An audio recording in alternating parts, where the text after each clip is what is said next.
Hey everyone, today I have the brand new G.I. Joe Classified Series Crystal Ball action figure. This figure is number 159 in the series line. Richard Crystal Ball King is Cobra's powerful mystic and hypnotist, as he has vast hypnosis, mind control, and interrogation abilities. These abilities are due to him being the seventh son of a seventh son. The front of the packaging looks amazing, and the left side shows a blue scale image of Crystal Ball masked. As for the right side, there's a full color image of him, which looks so dope. As for the back, there's an image of him with his spectral equipment in the middle of a battleground. And to the right of the image is him wearing his spectral monster mask. Below is a tattoo that shows a snake encapsulating two skulls. At the top is another Cobra logo and the series number 159. And here's the bottom, standard stuff. Alright, so check it out. The figure's head sculpt is really good. Crystal Ball has a striking villainous face with an intense expression and gothic styling. He has sharply sculpted facial features, including very pronounced, arched eyebrows. His piercing eyes, which are black and orange, are sharply defined. They are very fierce and sinister and rimmed with dark paint that extends down on the cheeks, giving him a hypnotic, sinister look. Yeah, these eyes are amazing. Also, he sports a mustache, and the teeth design is very sinister and cool at the same time. And he kind of looks like he has fangs. Nice. You can also see a beard shadow, which is nicely done. And for his hair, it's slicked back. And it has distinctive light gray areas of hair running through the jet black hair, which makes a nice looking contrast. Overall, the head sculpt gives off sorcerer vibes. And altogether, this dope face sculpt conveys a mystic, sinister, and powerful aura. In regard to the coat, he's wearing a long, short-sleeved trench coat, which adds to his sinister persona. The open coat is dark brown with a worn, rugged, leather-like design. You can see the diamond-shaped details on the shoulder areas, which look great.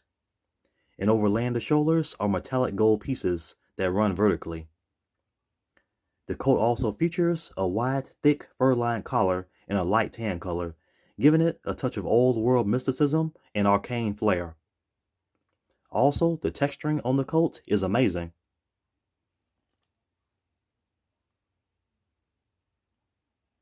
As for the sides of the coat, it has a sculpted pouch on each side, as well as two straps with gold clasp. You can also see more of the diamond-shaped details integrated into the coat's fabric design. As for the coat's belt, it has a large pouch sculpted onto it. And here at the back of the coat, there's more of the diamond-shaped sculpt work back here, which adds even more detail to the coat. You can also see them integrated into the storm shield area, which is right here. Also, there are padded areas back here that suggest they're basically reinforced pieces of fabric. There's also a lot of other amazing sculpt work back here, as well as intricate texturing. Very nice. And at the bottom of the coat, the edges are tattered. Overall, his coat looks very dope. In regard to the shirt, it's brown with an intricate gold logo painted onto it. Looks good. Around his neck are two necklaces. One has a gold piece on it, and the logo etched on it looks like an upside down horseshoe.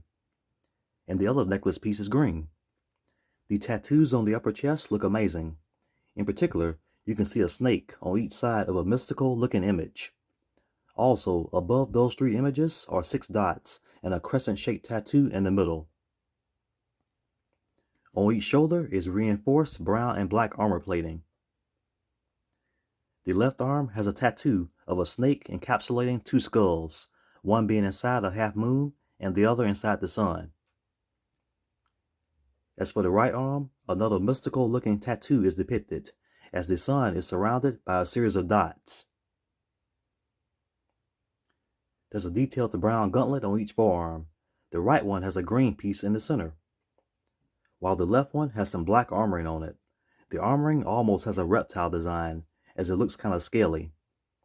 Also, there are claws covering his fingers. In addition, there are black rings on his right hand's fingers, except for the thumb.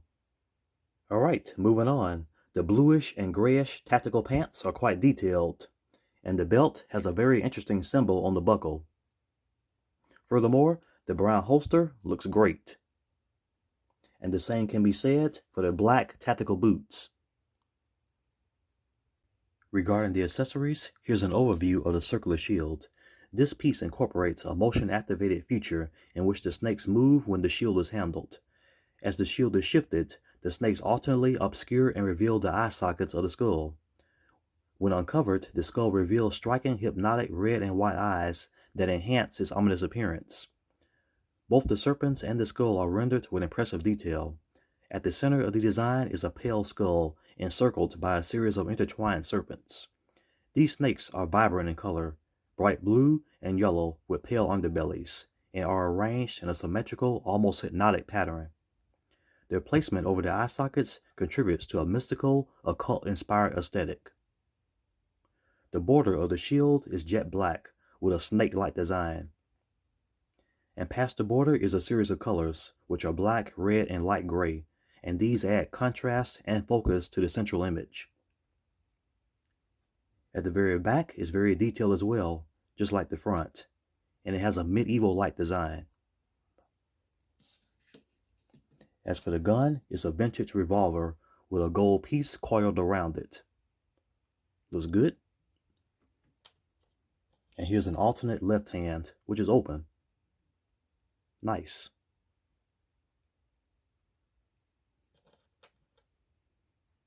Here's the rest of the accessories, which are green, semi-translucent, spectral energy pieces. So here's the spectral mask, aka Dire, which stands for dread-inducing, responsive energy. The primary purpose of this would be to strike fear into his enemies. The mask features an eerie-looking skull with red eyes surrounded by black shading. And there's a red marking that sits centered on the forehead. On the top of the head are curved ram-like horns, and tentacle-like appendages stem outward from the mask. And these tentacle pieces give the mask a Cthulhu-inspired eldritch horror vibe. Also, on the sides of the mask are pieces that resemble appendages of a water-based creature. As for the shield, it basically has the same design as the shield from earlier. As you can see, the skull and snakes. Very nice. Then here's the spectral sword. It looks great, and you can also see the flames designed onto it.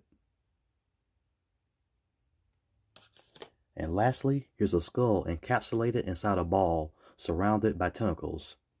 It's highly detailed, just like everything else, and it's quite flexible.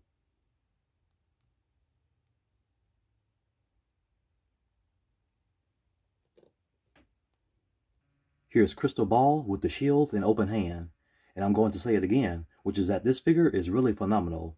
It really has a strong mix of supernatural mysticism and gothic-like style. Here he is with the revolver and spectral sword.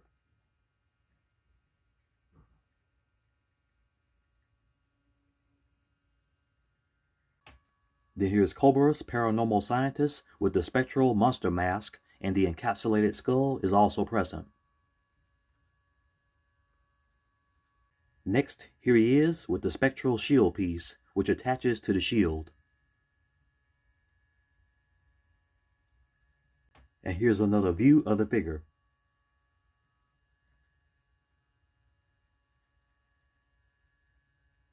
Here's the articulation. He looks up very well, and he looks downward very well. Likewise, the head tilts nicely, and it turns easily. The arms raise up this far. Full arm rotation, bicep swivel, double jointed elbows, wrist swivel with a hinge. Ab crunch, and he bends forward really far. Nice. And he goes back this far. Pretty good. Waist swivel. The legs go out to the sides this much. They kick forward really well. And they go back this much. Very good. Thigh swivel, double jointed knees, and the lower legs can go back this far if you position the coat like this. swivel above the boot. The foot goes up this far, down this far. Very good. Ankle pivot. As for the mask articulation, he can't look up due to the back of it. Also, he can only look down this far when wearing the mask due to the tentacles. However, the head tilts nicely, and it can rotate from side to side quite easily. Alright, wrap-up time. So as you can see, this figure has everything going for it. The figure's eerie and villainous head sculpt is highly dope, and the gothic-like paint job on it is remarkable. The same can be said for his attire, including his battle-worn rugged trench coat. They all look amazing, as the sculpt work and paint job are out of this world on them. And the supernatural themed tattoos are cleanly done, just like everything else is. Also, the myriad of accessories look amazing, especially the spectral pieces and the hypnotic shield. Regarding the articulation, it's pretty good, and the trench coat does hamper some movement, which is expected. But if you maneuver it the right way, everything is okay. So overall, this is one awesome figure, and I definitely like the dark fantasy and mystical elements that are incorporated into the figure and his accessories. So thank you all for watching. I hope you all enjoyed this video, and please leave a like and subscribe.